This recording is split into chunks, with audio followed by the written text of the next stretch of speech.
Welcome back, everybody, to this episode of Heresy Hammer. You're joined by myself, Rob, and also John as well. If you don't follow myself or John, then please go make sure you give us a follow on Instagram. John's been showing off some really awesome Death Guard at the moment, haven't you, John? You've been working hard on those. It's an ever-expanding force. How big is the force in its current kind of iteration?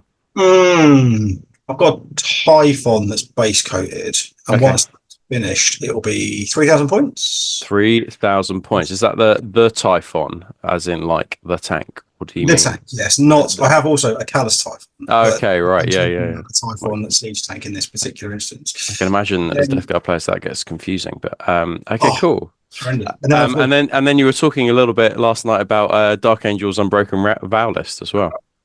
Yes, I have. Have you slept on it now? I might have assembled a test model this morning. Excellent. So watch this space, because an Unbroken Vow might be coming to a tabletop near you.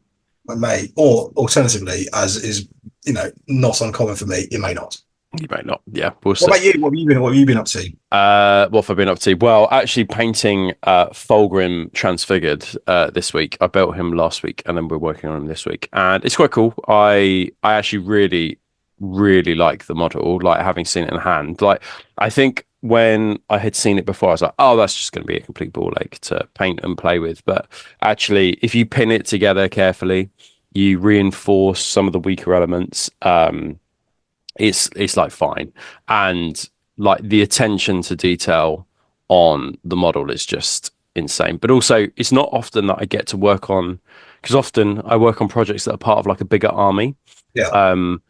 And this is just like a one-off Primarch for a client, and so it's nice sometimes just to like focus on one model for a week and just do, you start at 9, finish at 5, and it's only that one model you've been working on, which is sometimes a little bit unusual for me if I'm just like, with the exception if you're working on a Primarch. But a great model, cool model. I don't know how people would possibly build him in sub assemblies apart from his shoulder pads and his head, because the gaps need to be filled. Big old gaps in there. It needs to be filled, and particularly around the wings. Like, it's just like straight through the muscle. It's not like a convenient place where like plastics would be molded, where they thought about it.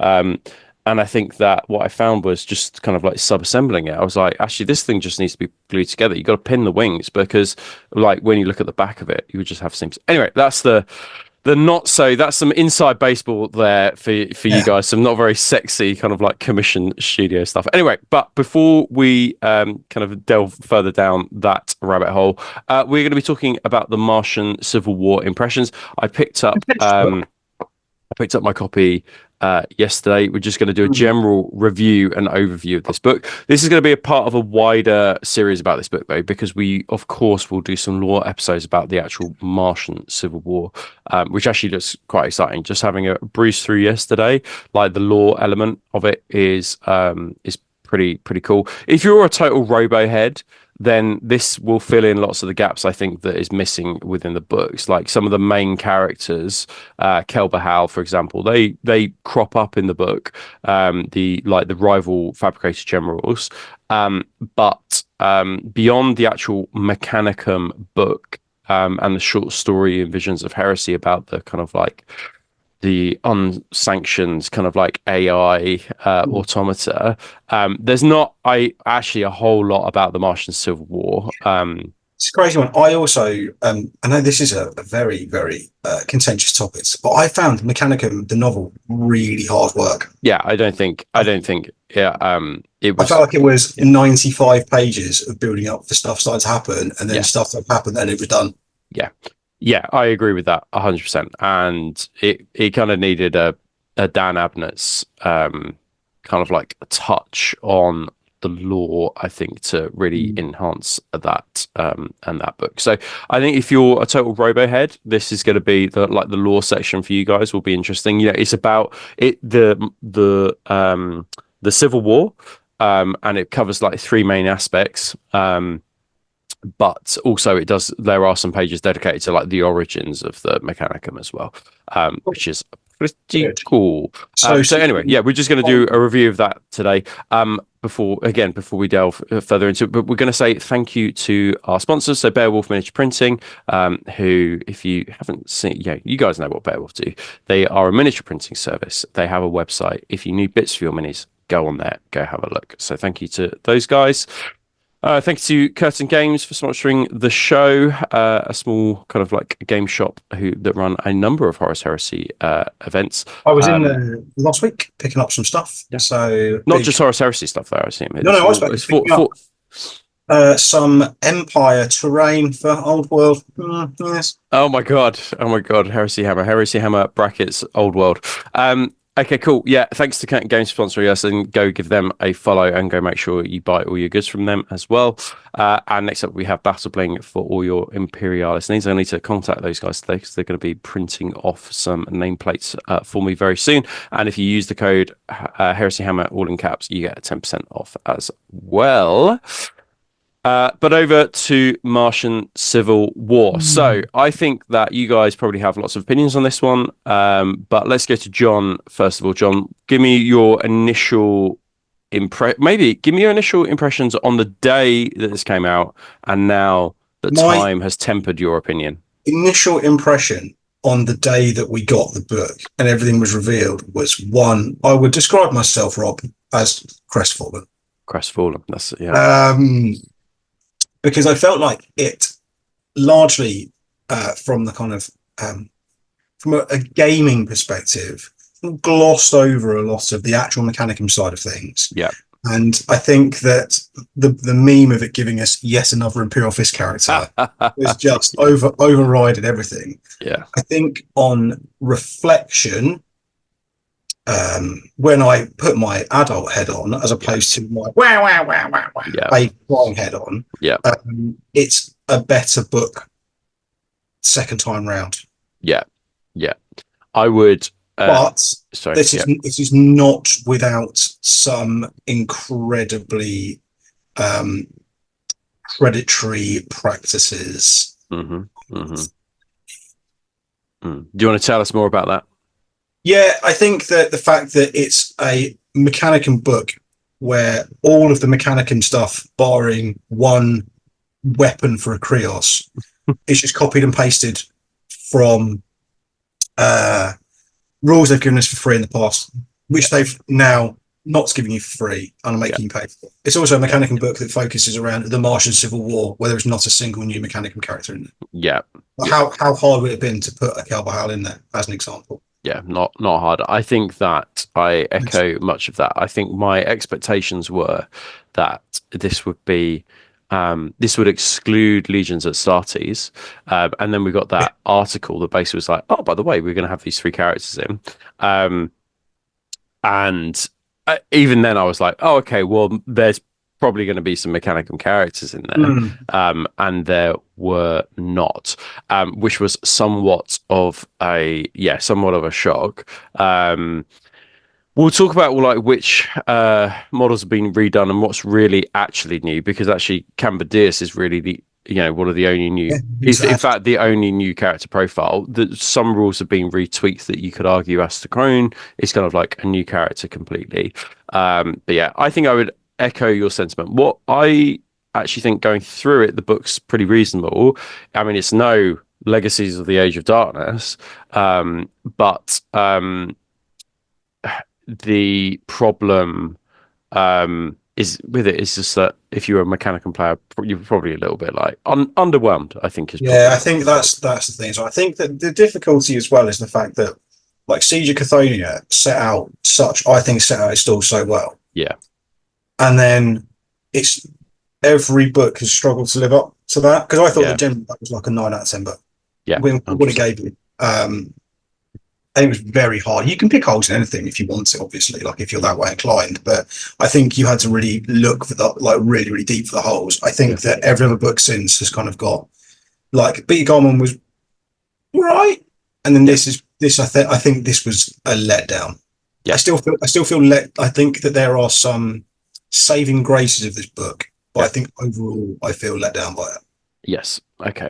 Well, let's go into the nooks and crannies of this book and let's see what this book has to offer. So, what we're going to do in this show today is basically just offer a very, very broad overview. We'll go through the characters, we'll go through some of the rules for the Mechanicum. Of course, in the shows, we always go into great depth, particularly around the Patreon.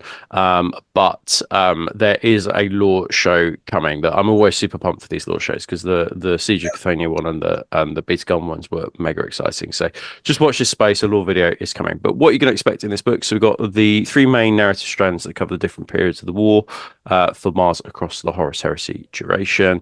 A look at the new Apex missions and Relic Hunter missions. We've got an overview of the new Dark Mech units, High Arcana and Cybertheurgy. A review of the Astartes characters in the show and the new mech unit, and then a final review of the book. So that's what is coming in this show today. So without further ado, let's get into it. So we've got three main sections that cover the narrative of this book. Believe it or not, they are all hinged around the Astartes characters. This is what I'm saying. It's just mind blowing. I wonder whether that's like a studio decision that goes. Most players play Legions, so the only way we can get them excited about Legions is Mechanicum is to do it through the prism of a Astartes character. I don't think that's the case at all. I think that loads of people are dipping their toe into mech, even as like allies. And I think people are just generally excited to have mech in plastic. So I don't know how much of a lens we needed. But anyway, so Cambodias and the Imperial Fist. If you're not sure, Cambodias, basically, he was the guy that blockaded. He was a Lord Castellan, and he blockaded Mars, and he was instrumental in kind of like defending the solar system. Around that, like, I don't know, like the force sphere or whatever it's called. So Cambodias and the Imperial Fist raid on Mars during the early days of the Heresy, aiming to capture as much armor and material as they can before blockading the planet. And that obviously comes up in Mechanicum. Sacrus Mundus also makes an appearance in that book as well. So I wonder whether he will be mentioned. We've got Corax and the Raven Guard landing mid-Heresy to rescue and assassinate a captive Magos biologist before he can create any anti-Custodes weapons for the traitors. And if you're kind of wondering, what's Corax doing there? If you have not read Deliverance Lost, Corax basically turns up to Terra and he's like, "Hey, Daddy, my legion's gone. Can you give me some techno wizardry to be able to help make a new legion?" And he basically fucks that up with some Alpha Legion intrigue. So that's why he's in the solar system, but then he fucks off again back to Deliverance. And then the third element is Asta Crone. Now, literally, me and John had talked about we had talked about Asta Crone and basically how a bit rubbish she was. And then the next day, we found out we got new rules for him. The next day, actually. It was literally recorded on the Friday, and Saturday his rules dropped. Yeah. So Asta Crone and Blood Angel and Inducti attacking Mars in the dying days before the Siege of Terror to stop malicious scrap code being issued as it binds and corrupts the solar system's defensive sensor cordon.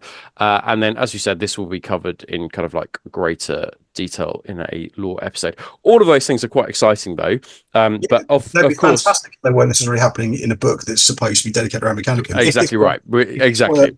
If this were a Soul System book, fantastic. Yeah, that's a good point. Anyway, so crack on. You're gonna have a great time with it. Yeah. But it's not.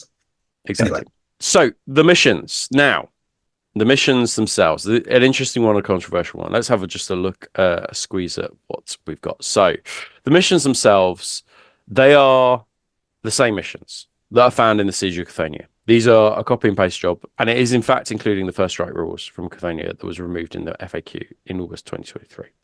So you can read into that what you want. However, that does suggest to me that this book has been sent to the printers a long time ago, and after, like before the fact, if it was not taken out. That's an interesting one as well, because that's going to cause loads of conflict, because there's not a FAQ for this book available. The FAQ is only for Siege of Cathonia. Yeah, that's an interesting. It's worth bearing in mind that actually, in theory, these rules have been copy pasted from Beta Garment and from Siege of Cathonia. Yeah, but the first strike rules haven't been FAQ'd out of this book. Yeah, it's interesting, that, isn't it? That's really interesting, actually. Yeah. Cool. So it also includes 3 Apex missions, one for each of the Celebrating the story story arcs. arcs, which Yeah. feature all the legions, so fantastic. Exactly, exactly, and they can be used within the campaign system, but also you can use the other missions within the book that can be used within the campaign system as well. Now, for like the Beta Garwin ones, the Apex missions were pretty. Some of them were unbalanced just by nature of the mission, Yeah, and that's fine. It's just like an Apex mission, and you can it's play it with any. Like in the Beta Garmin one, you could just play with a couple of Primarchs, the ones where they fight against each other. It doesn't yeah. necessarily need to be the Khan and Horus Lupercal ascended. So. Yeah. Right, and we also got these brand new spanking relic hunt missions as well. Now, these did not exist; these were not a thing. And the relic hunt, I suppose, if you think of old edition, capture the relic or whatever it was called, this Yeah, was actually a pretty cool, like yeah, pretty cool people different still mission. love playing that now. Yeah, And there's 100%. quite, let's be honest, then we've both run events where we've had Yeah, some sort of relic, like a mission based off of that initial yeah, relic mission from yeah, book one, yeah, 100%, two, a hundred yeah. percent. Yeah, and So yeah, actually, it's still like. good. Yeah, exactly. And actually, this is quite good if you are running an event, I think, and you're just like, oh, I now want a relic hunt mission in my force because Yeah, there's always like some capture some alien technology or something. Um, and this will now you can just basically cherry pick which is your favorite kind of like relic hunt you mission. can also play them. You can also play them as a campaign. So you can Yeah, play in like a series of like 1 to 5. yeah, yeah, exactly, exactly. So actually, just to have these missions in, I think is actually pretty cool. I Yeah, think that and actually, just the change from the Cathonia missions, I think we all call them the Cathonia missions now, but they're basically copy and paste in every book. Just from the standard 4-turn objective scoring missions, these are a welcome change. And it'll be just to see, yeah, it would just be interesting to see at your local club whether you go, you know what, should we just play a relic hunt mission? Because I've not spoken to anybody apart from John about these. So, yeah, I'm curious to give them a go. So then the new generic missions, basically, they're a standalone variants, but also you got the ones that you can use in campaign. They are 5 new missions. I don't yeah, know why they choose 5, like 6 for Dice has 6 6 spaces. So yeah. relics can become activated and have I rules for being think I unstable. think the reason that they're 5 is because they assume that people are going to be playing 5 games over a weekend, and like Uh, that's good. essentially, That's clever. That's clever. Yeah, that's clever. but it's Um, people playing 4, so that's yeah, yeah. largely people are now playing 4 games anyway. By the by, crack on. Sorry. So basically, what happens is some of the objectives can become unstable, and then you roll on the table, and then wild things can happen, like effects when they force morale checks, moving the objective, or just causing high damage to those units holding it. So like it can be pretty wild and funky. If you're somebody who doesn't really like that kind of thing, you could just remove the table. But I think that these will be a welcome change. And over the course of weekend, I reckon if you're going to an event, I can imagine people are just going to cherry pick a relic hunt mission and just put it Yeah. So into I it. think this is definitely a case of I'd rather have them and not need them Yeah, than not have them. yeah, 100%. And actually, um, the thing about relic hunt missions is that with scoring missions you'll see lots of scoring units. Now with relic hunt missions, will you need to see fast mobile scoring units? Like what will the change in meta be if these become more prevalent? Yeah. Because I definitely think since the Siege of Cathonia missions dropped, there was a change in meta, which is just people are like, oh, in a 3K list you'll need like 4 to 5 scoring minimum. At least 3. If you haven't Yeah. got 3 line units, then why are you even leaving the house, Yeah, basically? exactly, and exactly. Whereas before the Siege of Cathonia missions, I think you were just like, oh, I can get away with like 2. Whereas now this might just precipitate a change meta, which I think will be interesting to see. Cool. Let's have a look at what is next. So the Apex missions. So we've received Apex missions before, and they're just kind of like different missions. Sometimes they're a little bit unbalanced, but they're obviously to go along with the campaign.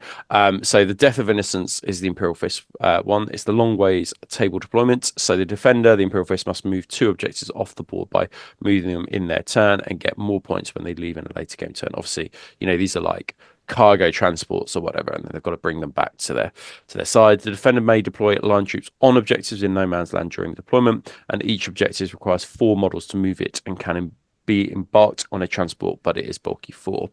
The attacker mech has to prevent them leaving the board, and the attacker gets 25% more points, but elite and heavies must start in reserve. So as you can see, they are wildly imbalanced, right? They're not, they are fun. They're pretty exciting. They tell a story, but they are imbalanced, which is why you probably will see them less at kind of like events because of the nature of them. But cool nonetheless. Yeah. We got a Cage of Bones. Do you want to take us through this one? Yes, this is the Raven Guard story arc Apex mission. So, yeah, they use ambush deployment, which is, again, an interesting one. So the Raven Guard are defending. They get 5 VPs for killing the enemy warlords. Now, bearing in mind that obviously if you couple that with rights of war, like a decapitation strike, then the enemy warlord really is worth, basically the game. So once the enemy warlord is dead, you get an additional 1 VP for every defender unit that makes it to the opponent's deployment zone, which brackets escape and remove from play. Defender may be in constant knife fighting until enemy HQ is removed. The attacking mech gets a VP for every unit killed, 2 VP if it's an elite, HQ, chosen warrior, or weapon skill 5. Attacker's warlord gets hit and run, but the first time he successfully disengages, he's removed from play, but doesn't count as destroyed. So really, you've got 1 chance. Yeah. Yeah. Get in there, Yeah. get the warlord, you've got all the VPs, away you go. Yeah, exactly. Cool. Okay, so Cage of Bones. And then we've got the Giant Killers, the Blood Angel mission. Of course, this is the one which focuses around Esther Crone and all the inductees. Why don't you take us through this one as well? Yeah, sure. So this is an absolute bonkers deployment map if you actually look at it in the book. So it's parts ambush, parts like long ways, say long ways, Dawn of War. You can't use deep strike, subterranean assault, or outflank, regardless of which player you are. So as a Blood Angels player, this is potentially going to absolutely butfuck you. Going, go back to our Blood Angels review if you want to understand why. The defending player, who in this instance is the mech, which is so this is the first instance of the mech being the defender, may ignore the point restriction for Lords of War. So this is when you can get your big drill dough out and your Ordinator Sagittar. Yeah. But they must take a Lord of War. And the defending unit, also defending army, scores 2 VP for every unit that is removed from play by the Lord of War. So if you have got a Sagittar, this is the was it the Ordinatus, the big sonic cannon that just 6-inch line across the wall and everything inside just goes to Foxville. The attacking player, the Blood Angels, must place half the units in reserve and deploy the other half. Bearing in mind that unit that's being deployed in half cannot deep strike. Yeah. The attacking player scores VP for damaging or destroying the Lord of War by the end of the game turn. 6 VPs for less than 15 whole points, 10 VPs for destroying, and additional 2 VPs on top of these if the Lord of War costs more than 1,000 points. Interesting. Yeah, so again, a wildly unbalanced mission there, but yeah. I think that'll be really, really good fun. I think if you have a Titan or you have a Reaver or you have an Ordinatus and you just you can't at any point squeeze into a list, I think this would be really, really good fun. Yeah, I agree. I think it is, and that's exactly what these Apex missions are, aren't they? They are fun. They're not designed for balance. They are designed for friends to play one another. Yeah. Cool. Right, let's continue on our way. Dark Mechanicum. So now I think this is where the contentiousness comes in a lot with this book. Starts to unravel a little bit. But everything we've seen so far has been really from the last week as well. Yes, yeah, 100%. Cool. Okay, let's have a look at Dark Mech. So the largest part of the new rules covers the long-awaited arrival of the Dark Mechanicum. Now we've got a quote from Alan Bligh. If you're new to Horus Heresy, Alan Bligh was he was the original rules and fluff writer at the Forge World studio, who was specifically dedicated to the Horus Heresy. But before that, he had done the Bad Up War, Imperial Armor stuff, and that felt, I think, like a precursor to the Horus Heresy, Marines on Marines, and that was almost like a dry run for the Horus Heresy. I think you're downplaying Alan Bligh there. I think people in the comments are going to be furious. If you... Yeah, no, he was instrumental in starting the Horus Heresy. Yeah, when he suddenly passed away, it was devastating to everyone associated with the game. Yes, yeah, and a good example of why a company cannot rely on one person for a game system or whatever, because once you lose that person, you're then scrambling around trying to So Alan Bly said, maybe I think this was a weekender, that the Dark Mechanicum, what happens when a tech priest takes out a power core and thinks, what if I shove a demon in there instead? And these are like the bad boys of the Mechanicum. They're playing around with unsanctioned technologies, dabbling in the warp, and then putting their hands together and then creating something pretty wild. Yeah. Now we did have units prior to this book, for example, the Catan, and those are quite. I would describe them. Their aesthetic, I think, is quite 40k. These are models that existed like long before Oh, kind of yeah, like Horus long time Heresy. ago. So like the Dominator, the Blood Slaughterers, the Brass Scorpion, like these existed. These were units that were in 40k, but have now been kind of like ported over to the Horus Heresy. So I think like their aesthetic is quite interesting. Because I just feel like I feel like their aesthetic doesn't really match like the wider Horus Heresy. They still kind of have an aesthetic of their own. But the I rules for the don't Dark Mech. think in the Sorry. context that that's actually a problem. No. I don't either. I'd say what's quite odd though, and Mhm. this is just a personal thing, is where you have like a Khitan or a Brass Scorpion, and Mm. then you've like mixed it in with some Castellax. I always find that the two are not like they don't look particularly like one another. You almost kind of like I need to make my Yeah, Castellax look like my Brass Scorpion here, with like chains hanging off it and skulls and a bit of trim. But I think that's just quite hard work.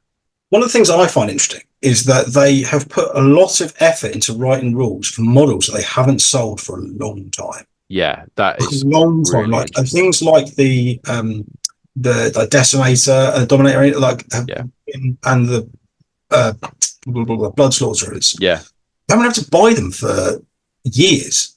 yeah. That's And yet crazy. and these, Yeah, I can understand, like in like a legacies PDF, for instance, why they would sit in there. But the fact to have released the Dark Mechanicum rules as they did as a free PDF earlier in the year, yeah, and then to now put them into a book that they're asking you to pay for, yeah. and given in mind that the models aren't available, it seems kind of completely counterintuitive and counterproductive to everything that we've heard about like the future of heresy. And it's a case of like if it's not got a model, it doesn't have rules. You're exactly right. It's a really confusing message and really Yeah, kind of like doesn't match up with kind of what we see. So I just checked, and the blast you can still buy the Brass Scorpion, but the Blood yeah, Slaughterers you can't. They're not no, they're not things you can get anymore. no. Yeah, it's super. Yeah, it's really strange, isn't it, that they would put so much effort to putting things in that basically are non-existent anymore, unless by some miracle these things are gonna Gonna come appear. back. They might come back as a made to order. We don't really know. Like we've Yeah, seen it with like, especially with the old world. Like yeah, there's so much stuff that's just like has been out of production for a dozen years, and now yeah. it's like it's back as made to order, or it's back Okay, like yeah. online only limited quantity. So perhaps this stuff will come back. But it does seem like an odd choice now, with people picking up this book and being like, "Oh, I wonder how much a blood slaughter is." Yeah, And yeah, I'm like, yeah. well, I want 100%. eight, and I can't buy any. Or I Yeah, can just okay, yeah. buy like one that has a checkered history for 100 And, and something years. and this again comes back to the issue, I think, of what then do people do in the meantime? So they've not said that these things are coming in plastic. And because there's a vacuum, what happens with the vacuum is people will go, okay, well, I'm either going to convert them. That's actually quite difficult to do. Hmm. Or it drives them into the arms of 3D printers or recasters. Yeah, And this is a great example where the vacuum of information yeah, just means that people are just going to go, okay, well, I'll go to those people. If you're not going to tell me what's going to happen, I'm going to assume that there's no models coming for them. But if they yeah, just said, oh, by the way, these will be available in the next 6 months, or in some form in a made to order, people are like, I'm just going to hold off. I'm not going to go to the yeah. 3D printer. I'm This not is going to the go to. thing as well, because like once if you've gone to a recaster or a third party, you've then got them. Like you're not Yeah, going to replace them no, with no. with legitimate stuff when it's not suddenly available again. Yeah, You're really yeah, odd. yeah, I yeah. never ever been able to wrap my head around this kind of newfangled way of like of keeping people in the dark. Yeah, this is a That's great just, example where it's like it's actually this is not useful because for me I would be like, okay, well, I will just wait until the plastics come out, whatever. Um, but yeah, a really good example of where I think it's they shot themselves in the foot, unless they're not coming, and then they're just like, just do whatever you want. Yeah. Yeah. Cool. So the rules for Dark Mech consist of corrupted automata and constructs and new warlord traits, cybertheurgic powers, and high arcana, which we know all about now, so we can actually talk with some confidence Yeah. about these things. But the new warlord traits are definitely welcome. But I suspect everyone's still going to take logic of victory because 6 reactions are just better than anything. Yeah. Cool. Right. Let's have a look then. Let's go into the nuts and bolts and demons of the mech. So we've got 4 new high arcana that can only be taken by a traitor mech force. Now, your high arcana, just a brief overview of this, is basically your leader.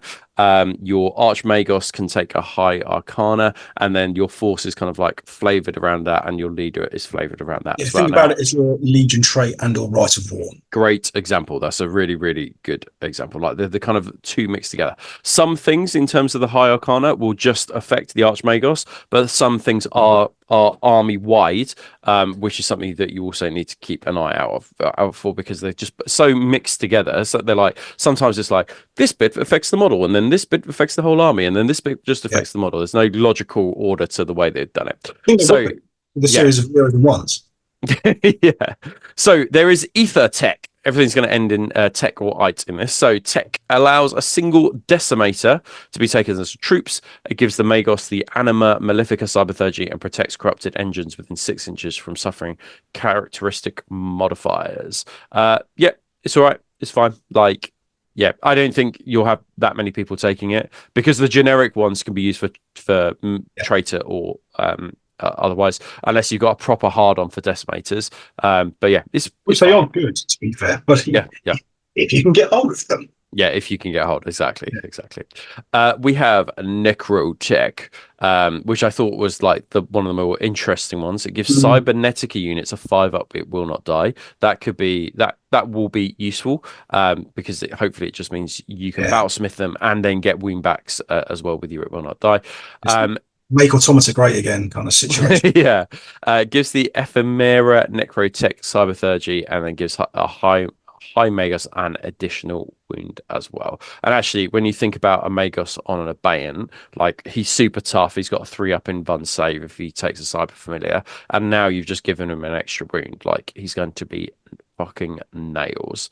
Again, I don't think it's the best, but I just quite like the idea of like an even more tanked up high Archmagos. And I seem to remember that basically the Ephemera Necrotech Cybertheurgy power, you basically suck, from what I recall, you basically suck wounds away and then give it to yourself. You can fix yourself, which I thought was pretty cool. Do you want to take us through the Maleficite? Yes. So it allows Cybernetica to be upgraded to Ruinous Cybernetica, which gives the machine Malefica Cybertheurgy, and you can infect friendly Cybernetica with a Ruinous Cybernetica on a dice roll instead of shooting. So basically, it's like a corrupted scrap code that it spreads around.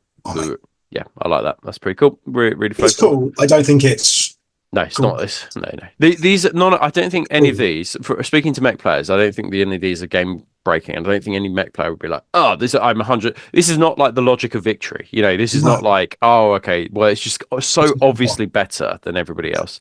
Why don't you tell us about the Malamina? Malamina lets you take a single traitor assassin as an elite's choice and gives them upgrades, all power weapons, and blade arrays that gives them rampage, breach and 4-up, and it's +1 to wound if the target's taken a wound already. So that's cool if you want Castellax with power blades. Yeah, 100%. Like I was like, oh, this is, but I think it's like rampage 1. It's not like rampage like 3 or D3. And yeah, there are some certain things that need to go off. Like you've already got to have lost a wound on a model for it to like happen, and then you're just like, well, against single wound models, which you're probably going to throw Castellax into. It's probably not going to be. Traitor Assassin's pretty cool because they are really quite. The Traitor Assassin is whose name completely escapes me. What is he referred to as? What is it? What's his unit? It's like I can't remember now, but it's like a Dominatus Maleficus or something. But I think you can take, so it's not just that, because usually you could just take a traitor assassin in the HQs. I think that you can take a traitor assassin in every one of those elite choices. Like you can take up to 4 and then even more. I think the problem is with the mech is that your HQs get eaten up by the Archmagos and the Magos Dominus Yeah, quite quickly. So they're kind of like, okay, well, we'll give you some trait assassins to kind of like play around with. This feels like a traitor version of Malagra, right? yeah, The assassin, like killing enforcers of the yeah, new sphere. yeah. The MI5 of the Yeah, yeah, yeah. This is just a corrupted MI5 at the KGB of yeah, exactly. Okay, correct. yeah. Yeah, Cool. Right. Let's. So those are the four new high techno arcanas, which are pretty cool, pretty flavorful, I would say, but not particularly game breaking. But yeah, they're pretty cool. yeah. Uh, Is it to make a corrupted pager joke right now? Is it too soon? Can we? it's probably yeah, probably it's probably too soon. We'll get cancelled. So yeah. Right. Let's have a look at what is coming next. So the three new Cybertheurgies, of which are tied to specific new high arcana. It's worth So bearing in mind. We are going to cover these in proper detail over yeah, the yeah, page over the course of the next month or so. So keep a yeah. lookout. So the Machina Malefica, so this is the Maleficite. So if you took that high Techno Arcana, then you could then take this Cybertheurgy power. Mm. So the Cybertheurgy power basically grants you kind of like a power, like it's similar to a psychic power. It's done a leadership check, but it's not a psychic power. And then grants you like a shooting profile as well. So this happens during the shooting phase. It's a right that affects all enemies in a unit within 6 inches and wounds based on their armor save. So a Terminator is wounded on 2 per unit, so 3 up. It also grants a shooting weapon that is strength 6, AP 3, assault 3, rending 5 up with data gem. Yep, that's fine. Basically just wounds them on their like armor save. So if they've got a stronger armor save, they just get wounded a little bit easier. But it's not like, it's like instant death AP1. It's just like a wound, right? Mm. Why don't you take us through the ephemera and Yeah. necrotech So basically, your Magos is a necromancer, and what he can do is leech life from nearby robots. So it's a movement phase power, which is quite nice. yeah, really good actually. Yeah. Yeah, where the Magos can inflict wounds on nearby friendly Mechanicum units and then heal himself. Hmm. So it also features a melee weapon that's unwieldy AP4 with haywire, but there are better weapons out there. So Yeah, yeah, interesting. Yeah, cool. It's interesting that it's against like nearby friendly mechanical units to mm, basically suck their power rather than sucking someone hold them else off. down. Exactly. Right, take us through Anima Malefica, Malefica. so this is the Apetek power. Has a power that instead of shooting may give a corrupted engine either a free move equal to its initiative, which is quite good, plus one to an invulnerable save, or weapon skill 1 and initiative. Sorry, plus 1 weapon skill and initiative.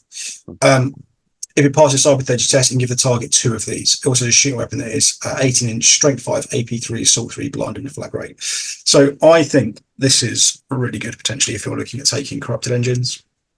Being able to, because they're one of the few things that have like vaguely good initiative, but also plus 1 to invulnerable save or plus 1 weapon skill and initiative is really, really handy. And being able to give them 2 of these things if you pass your Cybertheurgy test, I think that this one, if you're leaning into demon engines, this is one that is really, really, really worth consideration. Yeah, 100%. So the Yes. corrupted automata and the constructs. So basically, this consists of the Kai Tan Demon Engine, the Brass Scorpions, the Blood Slaughterers, and the Decimators. And these were all in the free exemplary battle PDF in August 2023. So, And then they've copied and pasted them. The rules are unchanged from that PDF. They're just a simple copy and paste. but then what have they now done? They've now removed those free PDF rules Yeah, from the website. So that exemplary battle PDF, it's gone. gone. So if you want it now and you don't already have it on your phone, you've got to buy the book. Yeah. I think And there are, of course, other things that buffs those. I mean, we literally just talked about yeah. Cybertheurgy right that buffs them that you're gonna need. But basically, they're gone. I It's think an this is where interesting. people got really sad. Yeah, I I think the think, other thing it was that it's just a lack of transparency, isn't it? Which is yeah. that they haven't said, oh, by the way, like now that this book out, we will be. They've done it like they've made it worse by kind of like cloak and daggering it and just kind of going and not trying to by not mentioning it. I Yeah. think they've just made it slightly worse. So just a little bit of a bitter taste of people's mouths, but it's not an unexpected move. But it'd be nice if they were just No. transparent about it. Yeah, there's no need for not being, not being fair and nice and honest and just, is there? No, exactly. Quite right. Quite right. Do you want But to read us through yeah, the new Warlord traits there's and a what new war we're? trait. So a war trait that makes Haywire less effective against demon engines, Yeah, that's which pretty is good. useful, really useful. Yep. As one that grants you new unique reaction, which is also really cool. That improves a corrupted engine, giving it a better invulnerable save for a turn. One that makes demon engines explode when killed, and one that makes blood slaughterers troops and line, but only if they're in the same detachment as the warlord. That is one that I've seen people utilize already. Yes, that's the biggest one I've seen people talk about. Yeah, That one. because blood slaughterers are really good. Yeah. Like the demon engines and the corrupted engines, they are the standout. I Yeah. don't know, Decimate is pretty good as well, actually. I feel like they did a, I feel like they did a good job with writing the rules for the demon engines. I felt like they Yeah. pretty much had to I mean, play. some of them are pretty nails. I mean, like the Kaitan being weapon skill 6 is just brilliant, Yeah, isn't it? The Blood Slaughterers being 110 points. yeah. Um, that I suppose like just having a look quickly, they are like they're kind of halfway between like a box dreadnought and a what Or the cast. an armature, kind of like because they've got Oh three up yeah, yeah. save, they've got leadership 9, but they got 4 attacks. Like what a contemptor wouldn't do for 4 attack space, right? Their weapon skill 5, ballistic. They've just got quite. They've got furious charge 1. They've got some fairly decent rules Mm. on them. Um, I and feel then like you if you can, wanted to make a like more close combat orientated Mechanicum force, like you are yeah, being pushed down the dark route. yeah, 100%. Not that that's a bad thing necessarily. Yeah, so that just as a FYI, so 2 Slaughterer Blades. Let's just see what a Slaughterer Blade does. So Slaughter Blade is strength user, strength 6, AP 3, melee, rending 6 up. Yeah, that's very demon. That's basically just all the rules for the Mm. demons, isn't it? Yeah, Yeah. Okay, cool. I think that's the one that you're probably going to I see agree. that Warlord trait the most of. So yeah, cool. Right, here we go. This is it. The new units, and we are very surprised to know that we won't be talking about Land, any. Cowboy Hal. We will not be talking about any of those guys because they did not write new units. We got three lovely Astartes units, all loyalists, I hasten to add. And then we've got the Krios, which is copy and paste, but they've added in a weapon as well. So we're going to go through them Just now and have a discussion. So it's just a bit lame, isn't it? I think I think it's just also as well like I don't know if it's favoritism or what, but like traitor players really do get the short end of the stick. I do I feel agree. a lot of the time. Like it is really the focus is just so much on the kind of goody two shoes good guys, Yep. and there's some really interesting traitor fringe characters out there. Like especially as we get towards Terror, like really, really, really interesting people that have a big effect on the story arc and they're just like forgotten about, Yep. I you know. agree. Apart from the Sons of Horus. Yeah, apart from I was going to say I was like, well, Axmund and Yeah, Tybalt that, Mar, that, but that is then it. but They again, are, it's just that one is legion, isn't it? the exception as opposed to the rule. Yeah, yeah, 100%. I Anyway, agree. Right, let's no, have a quick squeeze over these units. So we got Camba Diaz of Lionport fame. Now he is a Lord Castellan. he's the last of them, right? Like after Cam Diaz, we've got all of his characters, right? We've got Cam Diaz, we've got Ram, we've got Sigismund. Yeah, Like there can't be any more after there this. can't be. No, I would have thought so. So Camba Diaz, for so where you might recognize him if you got to the Saturnine books is he fought at the Pons Solar Bridge, and he kind of like draws a line in the sand. He says this line, Yeah, this far and no further, kind of Picard fighting the ball kind of style. he is a really cool character. Yeah, he's absolutely I've got awesome. way more time for Cam Diaz than I have for Fafnir Rat. Yeah, 100%. Like he's an absolute I badass. didn't want to see him in this book. I Yeah. wanted to see him in a Solar War book. Right? Agreed. Yeah. So Cambodias, yeah, he's awesome, but his rules are linked to that idea of kind of like a no step backwards, which I think is actually really cool. So he's Yeah. got a Praetor stat line, but has 3 attacks and then leadership 9. His water traits let you choose an objective you control within 3 inches of Diaz and mark it as the line unbroken. So while he stays within 3 inches, he has fearless and counter attack. I think like there's a really good argument here to Mhm. put him with a massive squad of say like despoilers. Yeah, Yeah. or breachers would be good as well, but despoilers Yeah. or breachers, and then just and the reason why I say run is because and why I would do it to spoilers is because the spoilers can run, is just to go up to an objective and then just sit on that objective for the entire game. And then people come to you and you kind of like, yeah, go for it. You can come towards me, but I'm fearless. So you have to take, all these 20 despoilers off that's now got an apothecary, and now they've got like 4 up, feel no pain. Yeah. So he makes them while he stays there. He makes the unit that he makes himself fearless, and then the unit fearless, and he also gains counter-attack 1. I don't think that counter-attack confers onto the unit though. It's just he gets counter-attack.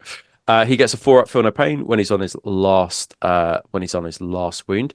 I don't think that's too much of an issue though, because I think if you put him with a unit that gets Heart of the Legion then confers onto him, and then which it definitely does, and then you have like an apothecary, feel no Yeah. pain. So then you could get the 4 up anyway. So Yeah. that's not like you can look at that and kind of go, okay, that's going to be useful if he's off that objective. But if he's on that objective and then you got apothecary and the spoiler unit, I think it kind of doesn't really matter. He'll have that anyway. He's got a +1 strength, AP3, rending 5 up, two-handed axe, which is the weapon that he comes with in. So I think that's the weapon he comes with. yeah, up until this point, I think this is a really well written character. Yeah. Like this is good. This is actually, he doesn't belong in this book, but it's good that they've written him in this way. Yes. And then they charge 120 points for him. Yes. Yes. He is a Master of the Legion. Yeah. Yeah. So from my perspective, he's dirt cheap for what He does. Yeah, he's dirt cheap. Yeah. Like 120 points seems pretty loco. The problem I think you're always going to have with this is that, like, do the other characters do it better? If you had a choice of Cambodias or Sigismund, you're probably going to take Sigismund, even if he's like 100 points more, because he's got an AP2 at initiative weapon and he's fearless as well. I think he's easier to deal with Sigismund in some respects because you can just trap him in challenges the whole time and reduce his effectiveness. Yeah, this one is interesting, I think, because I think I think you just got to make use of the fact that you just got to go to an objective and then just. I also think as well, Sigismund is such like an eye roll character. Yeah. Cambodias won't be. No. Yeah, this is much more interesting. Yeah, cool. Okay, so yeah, pretty cool character. So Astacrone. Yeah, so Astacrone. So do you want to talk to us about Astacrone? Walk us through this. Yeah, so we looked at him and thought Astacrone's really cool. He's got some really cool backstory when we did the Blood Angels deep. And then we're like, his rules are dog shit. Yeah, they were not good, were they? So, which is a shame. But now, literally the next day, new rules. Here we go. Yeah. So, he was kind of like a weird Moritat light, like Moritat previously. Whereas now, no jump pack. That was one of the things that we kind of said. Oh, this hurts him because he can't move around quickly. So he's the new daddy. I am your father. I am the father of rebuilding the Blood Angels Legion. So essentially, if you want to take Blood Angels Inducti, which you might not want to do because they're not one of the better Inducti, but by the by, you might think, I've got an idea for Blood Angels Inducti. Pop Astacrone in there. Here we go. So he is 155 points compared to Cambodia's meager 120. He has a Centurion stat line, but with an additional wound. So he's got 3 wounds. Rather than being a Praetor stat line with 1 less attack. Not. So he has the ability, a Warlord trait that makes all Blood Angels Inducti within 6 inches be able to make sweeping advances, as normal Blood Angels Inducti can't. They're too busy munching on the corpses. Yeah, absolutely. Of the model, so they can't actually sweeping advance. Yeah, and he also gives them +1 attack on the charge, even if a charge is considered disordered. That's actually great. That's really good. That's really good, isn't it? Really, really, really good. He also has a special rule that allows him to. He can join. He's the only character that can join Inducti currently. Yeah. Only other model that can join Inducti. Yeah. So the first one he's removed from play is placed back into reserves on a roll of a 4 up, and he's on with 2 hand flamers. Yeah. Okay. Yeah. Which is an interesting one. Yeah. And his safe and axe, which is +1 strength, AP3, rending 5 up, and duelist edge 1. So not bad, but he's more of a.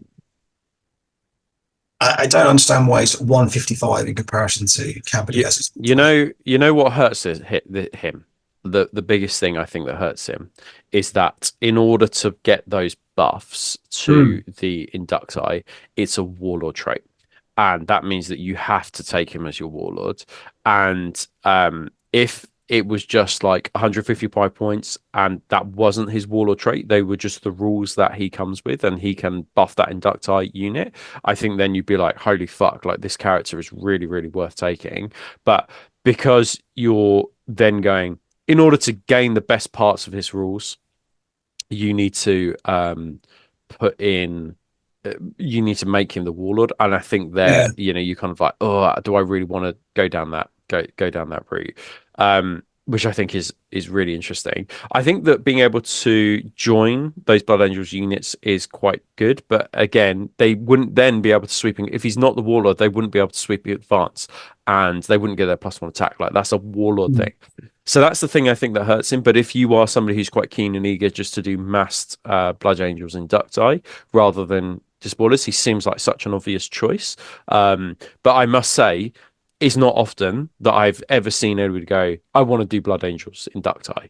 And No, whether I this would would do change it, that submarine. what they want to do is mass the Salt Marines for Day of Revelations. Hmm. So yeah, so I also think like maybe there's some play with the Day of Sorrows Rite of War, because once they're at half strength, everything gets like I think like Heart of the Legion or Feel No Pain or something from what I remember, and maybe there's some play there, but I don't know. A Blood Angels player would have to tell me how that they would build an army around this. Um, but Yeah, I just yeah, not super pumped by Crone, to be honest with you. no. Um, I just don't think he does also quite enough to make Inductile worth taking. that Uh, I think is yeah. I think that if you could take perhaps them as like compulsory troops, for instance. That would be like oh my give god, yeah, they've already got line, so enable you yeah, to take blood images inducti as yeah. like as remove the support squad rule for inducti. Yeah, yeah, I think that then 100%. I mean, but then you could, +1 attack on the charge is actually really nice. I mean, Yeah. like, you would feel like a world eater in that example because you would get you would get 2 attacks on the charge in that situation. So, yeah, I think in fact they would probably have more attacks than a world eater because they get it even if it's disordered. Mm. So yeah, although maybe they get it even if it's disordered. I don't know. I can't remember anymore. But yeah, I think you're exactly right. It's not. He doesn't. I don't think he's so good that it makes it so No. obviously worth We've got another taking. character rewrite though, Rob, when Kaedes Nex.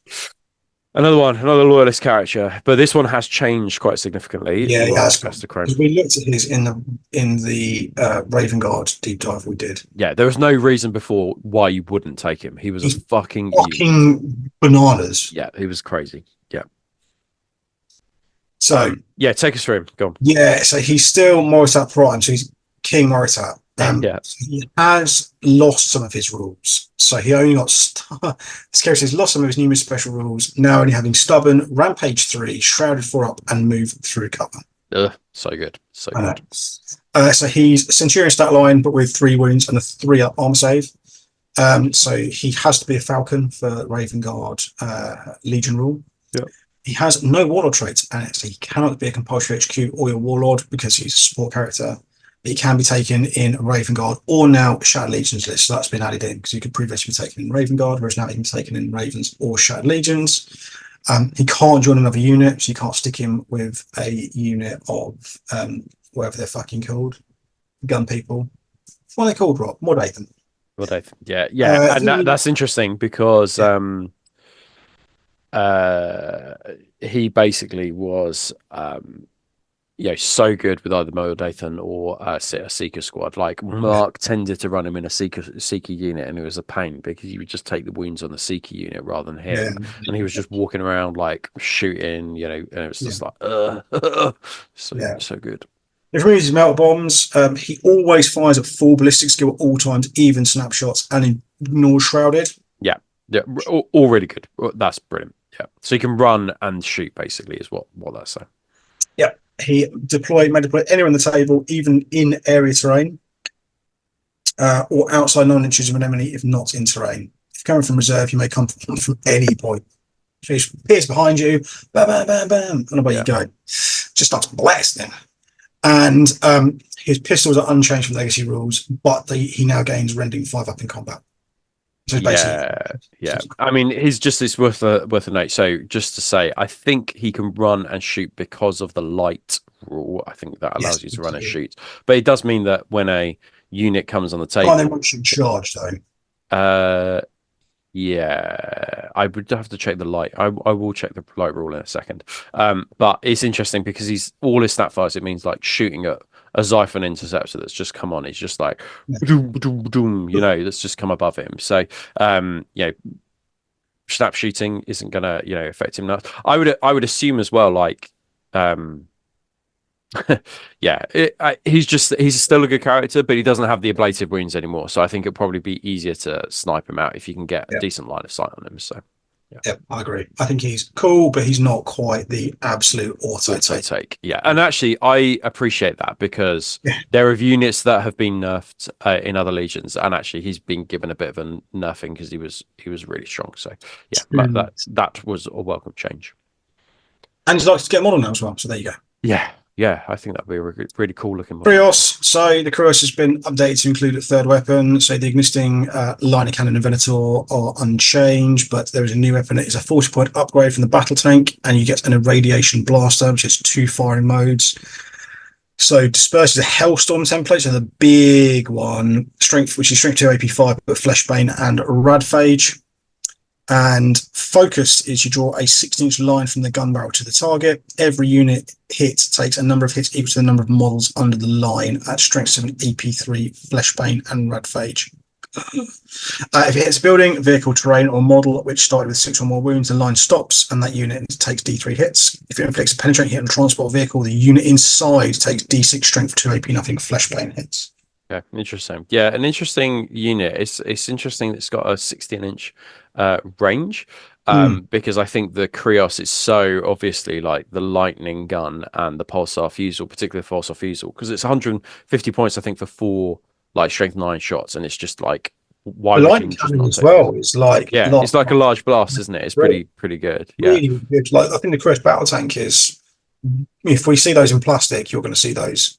Like all the time, but this does suggest to me that it's going to have to be in plastic because they have made a new weapon, a new model, a new weapon for this now. So, which I think this is really cool. Actually, I like this. I think light tanks getting right up in people's shit is quite a cool thing to do. Yeah. And the Krios is like it's relatively well armored, as it's like it's better armored than the Saber. But just as quick. Yeah. Shall I tell you what the light rule does? Because this so rarely comes up. So a unit that includes only models with a light subtype gains a +1 modifier to its initiative when determining how far they can run. So he can now run 6 inches, presumably, because he's initiative 5. And this bonus stacks with other bonuses to run distances, such as fleet. So that's pretty impressive, and also when moving as part of reaction. A unit that only includes models with a light subtype may make shooting attacks after having run, but makes all such attacks at snapshots. But he ignores snapshots, so that's the thing with him. So not only now can he move his 7 and then move a further 6, so 13 inches, he can then shoot and most line units. So he just ignores that. So that is amazing. At any point as well. Yeah. Moves any point on the board. Any board which moves on 13. Yeah. That's and the hand cannons are no joke. Some of them are the rules on them.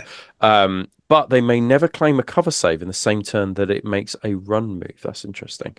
Okay. That's actually a really interesting rule to note. Okay, cool. Yeah, good things to know. Sorry, back to the Krios battle tank. Oh, sorry. That was it. That was it. I think it's pretty good. I like it, actually. I think it's really cool. Yeah, I like this a lot. It'd be good to see it. I fear that we just won't see the radiation blaster that much, but I think we will. I think people will look at it and go, this is an interesting way to play. I think if there was a Saber option with like a Hellstorm template, like if you're a Death Guard player and you can take a heavy Alchem cannon on a Saber, I think that would be well interesting. I'd be well up for that. But a Hellstorm template is no fucking joke, is it either? Difficulty, bananas. But the difficulty is the fact that the battle tank for 40 points less with a large blast strength 7 AP3 Yeah, So, yeah. I think that, to be so honest, I think there's a place for all of those weapons. And if okay. you're somebody who's kind of like, oh, I've got a game against some Legions Imperialis or cults, sorry, um, Legions Imperialis, it's against Mhm. some Solar Auxilia or some cults of militia, you might go, I'm going to bring my two Hellstorm Famer templates because they're going to be massively useful. Yeah, Um, but if you're fighting against knights or legions, you might go, I'm just going to stick with the Venator option because these just double out Marines and kill armor, right? So yeah, I think it's good. I like it a lot. I'm looking forward to seeing this new plastic model because I have no doubt this will be one of the ones we saw on that terrible, terrible roadmap. But yeah, so what did you? So now that we've gone through it, yeah. what's your thoughts on the book as a whole? I think it's less bad than I gave it credit for initially. Mm-hmm. I think the problem is just the fact that it's like PPI, Rob. It had a place, but it was often missold. Um, I just don't think. I think what they told us that we were getting Yeah, wasn't. I genuinely felt like it was. It felt like we've got this plasma mechanicum range ready to go, and it's going to be really good. So let's. It felt like a marketing tool for plasma mechanicum. yeah, yeah, yeah. Um, I see what you're saying. Yeah, yeah, and yeah, actually, okay. it's yeah, it wasn't what was promised, but it's still not bad. Yeah, It, I would agree with that, and I actually think that as a book in and of itself, mm, like it's definitely like I think a set like a 7 out of 10. I think that for me, the new relic missions are probably the most exciting yeah, part of it. Um, but it's difficult not to be a little bit cynical that number one, everything is through the prism of the Legion Astartes, even the lore is through the prism of the Legion yeah, Astartes, which is right, a little bit disappointing yeah. because mech are. I tell you what, if they gave me a War in the Webway book and then they gave me it through the prism of the Legion Astartes, I'd be pretty cross because I'm like it's okay to give these factions like Yeah. some time in the spotlight in and of themselves. Like people love the factions. But you want to Um, sell these kits, right? So why not build yeah, up enthusiasm for them? yeah. Which is I think is an interesting is definitely is like an I, interesting choice. I think it would not surprise me if this book has actually hurt sales of Plastic Mechanica. Like I've been into shops recently that have had Mechanica Battle Group still on the shelf. Yeah. And that would never happen with Legion. It's Oh just like, no, well no, it's near impossible um, to get but hold of the Legions ones. Yeah. yeah, and I think that genuinely, I think that it would have been, yeah, I think it's just a bit, Yeah. as I said, it I think wasn't yeah. what was promised to us. No, I think that not having the fabricator generals are like either the one, the traitor one, or the loyalist one in there was like super unusual. Like those two profiles, I think could Yeah, have having knocked a this book up Primarch to in the like character. a 9 out of 10. I think yeah, all right, I get it. Like some things were copy and pasted over. I understand that, but we did get a reworking on the two Legion Astartes characters, and actually, what we like. If you want these to be part of the official like rule set, they're going to have to move to the to these campaign books anyway. And I think that was like not unexpected. Yeah, I think it was a swing and a miss. I think in the sense that we could have had cool rules for Kel Bahal, and then that would be like, oh, this is another. You don't just have to build your army around Scoria now. Like Kel Bahal is like a 300 400 point character, and Yeah, he's an absolute Primarch, dick kicker, and Primarch you can level use him now. character. And I think it was unusual that they didn't like almost give him like the Primarch unit. Yeah, there are lots of things I think they could have done. I'm sure there are reasons why they didn't, but it's a shame that we didn't see that. The other thing to say is that the it's not just the exemplary battle PDF with the demon engines that have gone, but also the units were Astacrone and Kaedes Nex have actually been removed from the Legacies unit, but also within the Yeah, Legacies PDF, there are some changes to those units as well. So the Salamanders and Iron Warriors characters, or one of the characters, has also been adjusted slightly, but they haven't put the changes in magenta. So it's really, actually quite hard to spot where they are. yeah, So Cassian Dracos or whatever the dreadnought is, he can yeah. now be taken in a Black Shields list, and there's like some rules around that, but it's not in magenta, so it's hard to spot. So these things have been changed, but they've not alerted us to the changes. I think Um, Yeah. Crone and Kaedes Nex being removed from the Legacy PDF is entirely fine because they've Yeah. had a complete rules rewrite, and as Yeah. it all, the latest, They're as you new, know, yeah, new characters. I mean, new Crone is a characters. new character, isn't he? Yeah, and it's like the latest rule set subsedes everything else. But Yeah. it's I think the thing that stuck in people's craw a little bit was the fact that the demon engines and the corrupted knights etc. was just like a port over from Yeah. something that it was given to you. That's the thing that really stuck with people was we've given you these rules for free. I hope you've enjoyed them because now you've got to pay for them, Yeah. Yeah. Fair, fair, fair. which But felt it's like a 7 day Patreon free trial, I guess. So yeah. if you're going to equate it to that, anyway. So I like this book. I think it's a 7 out of 10 for me. It does not compare to the Siege of Lithonia. However, I'm still open to it because doing the lore episodes might bump up my score. So yeah, I'm pleasantly surprised by this book. Looking forward to delving into the lore. Well, go on, give me a score. What would you give it? And I got half points. Yeah, you can go half. That's fine. Okay, I think it's a 6.5 I for thought me. you were gonna, I thought you were gonna say that. I thought you were gonna say that. That's good. Yeah, it's not quite a 7. I Yeah. think they've got to do something to earn my 7. Oh my God. Just Seven is, two fabricated general like profiles in there. That would have bumped it up to an 8 or 9 for me. I would have been like, holy 100. shit, If this is there was, amazing. yeah, if Like, there was Kelbohal as a Primarch level character in there, oh my God. I would be Oh, like, okay, this is. oh, mama. Yeah. I think the Um, difficulty was the fact that it was the whole book. Yeah, it just felt like a bit of a letdown when it was kind of when we saw what was the kind of contents were, and that was yeah. difficult because I think if we hadn't have been told what the contents of the book were and we'd have seen it, people would have been much more receptive to it. Yeah. Yeah, I agree. I think the other problem is that so I think it was I'll be honest with you, I was properly like when this first came out, I yeah. was like, this is absolute dog shit. I Yeah. am. Somebody made the point to me that on the day that it was released, they said, "Oh, this is shit because the rules are just a copy and paste." But what they hadn't mentioned was that there were 8 new missions in there from the Apex and from the Relic Hunter missions. I mean, you might say Yeah. that 5 are the same, but actually, there are 8 additional new missions Yeah. in there, which kind of got I feel kind of like overlooked. And actually, it's for the community to decide how often we do the Relic Hunt missions. Like these are not just campaign missions, or they can be used in a campaign. These are literally just core missions that are Relic Hunter missions now. So, Yeah. yeah, yeah, I feel interesting. like the Right. lack of Yeah. missions is something we always use, like a stick that we used to like beat books with a little Yeah, bit. yeah, exactly. But then you got 8 new ones in this, And but in this yeah, one. So yeah, cool. Well, let us know what you think down below. We'd be curious to get your thoughts. Do you think very, that very. GW are mugging us off because we're having to pay for things that we had got originally free, or do you actually think, on balance, this book has quite a lot of content that actually is worth the, I think, quite high price tag? I think it was £37. I actually like in terms of like a book. I actually think that's quite expensive. Like 32, I could just about manage, but 37, getting to the £40, £40 50 to get it sent to your home, in total. I think, yeah, I think that's quite pricey, but we shall see whether the value is in the book later on. Anyway, thank you to our remaining sponsors. So we've got Dan from Gator 3D Printing. I met Dan only this weekend. He gave me some lovely Alpha Legion Moritats.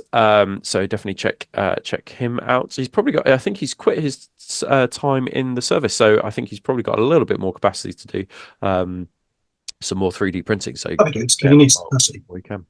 And who's next? Who's next? It is Sacrus Sacrus Mundus. Mundus, yeah. So we saw some amazing terrain from Sacrus Mundus this weekend when we went to Greetings from the Warp. Actually, they had printed off some Sacrus Mundus terrain, and it looked fucking amazing. Like it looked like Mm. great big line of sight blocking, really themed. It was absolutely brilliant. Like it looked so good. So make sure you get your files from Cult 3D, My Manufacturer, your Patreon from Sacrus Mundus, and then you can find somebody then to print them off for you. If you don't have a 3D printer, you go to Beowulf Miniature Printing, so I think he's got an FDM printer. So Yep. And then finally, we've got Bits Monster based in Northern Ireland. So, if you're looking for that spare Vexilla, or you're just looking for 5 Mark III, for example, then you can go tap these guys up. I think they're on eBay, but they've also got a website as well. They're free UK shipping, things that are over £25. And if you use the code Heresy Hammer, all in caps, you get a further 10% off as well for all Heresy items. Lovely jubbly. And then we'd also like to thank Oh, our Myrmidon cult, yeah, absolutely. our Heresy Hammer Followers of the Praetors. Heresy Hammer Techno High Techno Arcana. Now, we say this every time, which is just a massive thank you to everyone on our Patreon, but particularly to our Myrmidon cults, our Praetor tiers, because these guys are our top paying Praetors, and they really keep the lights on for us. So we really, really appreciate it. We appreciate all our patrons, but a special thank you to our We need tier to patrons. also say a shout out to a young or maybe old, I don't know, I've never met the guy, a gentleman called Kane Briley, who has subscribed this morning of the day that we're recording this, who No. name will not be present on this wall of fame because Of course, we yes, did this because this, yesterday. yeah, We this did was this done, yesterday. a few days ago, wasn't it? Cool. So thank you guys. We really, really appreciate the support. If you want more Heresy content, then you can get hours and hours of Heresy content over on our Patreon. You will find that most of it is around Tactica, explaining things. I got some good feedback on our Mechanicum Yeah, people series really last do week seem to as like that. well.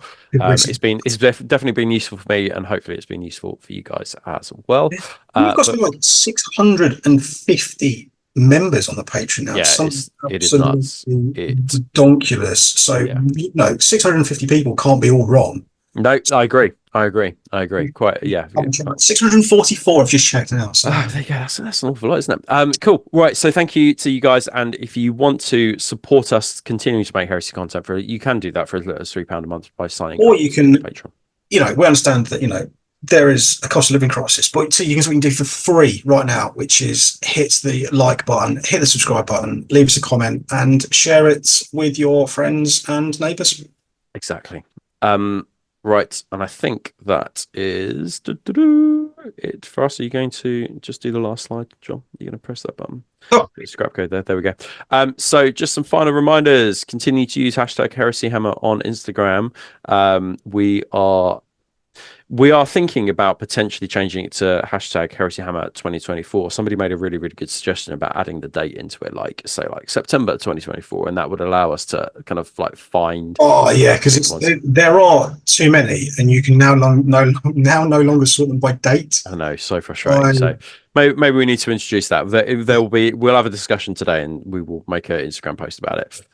If you haven't already, please subscribe, like the video, and comment. Just say, "Oh, great show," or "Oh, I think the new book's really good," or "Oh, I think the new book's total dog shit." But yeah, just driving you adding a comment just drives the algorithm, so that's massively useful. If you've got any list suggestions, any queries, anything you want us to pick up on our community show, then you can email us at heresyhammer30k@gmail.com. We only got a list yesterday. It was a World Eaters list, I think, from Andy, and it was really cool. It was a really awesome list. So looking forward to reviewing that one.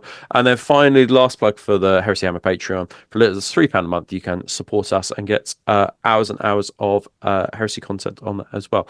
But with that, free trial, obviously, don't forget. Exactly. But with that, I shall bid you adieu. Farewell, guys. A goodbye from me and a goodbye from John. Bye Take care, then. guys. Bye bye.